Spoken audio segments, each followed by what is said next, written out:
বাংলাদেশকে যদি রক্ষা করতে হয় শহীদ জিয়া, বেগম জিয়া এবং তারেক রহমান ছাড়া বিকল্প কোন শক্তি বাংলাদেশে আছে আমার কাছে আধিপত্যবাদী শক্তির পক্ষে যাবে, আর আধিপত্যবাদী শক্তি বাংলাদেশে ভালো কিছু চায় না।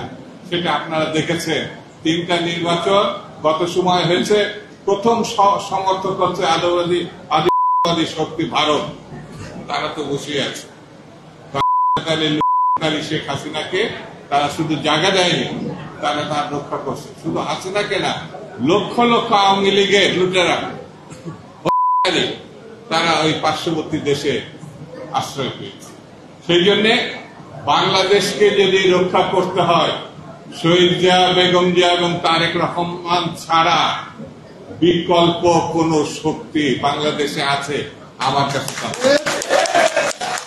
আসুন আমরা ঐক্যবদ্ধ থাকি, আসুন আমরা বাংলাদেশে জনতার একটি সরকার প্রতিষ্ঠার জন্য মানুষের ভোটাধিকার ফিরিয়ে দেওয়ার দাবিতে ঐক্যবদ্ধ থাকি।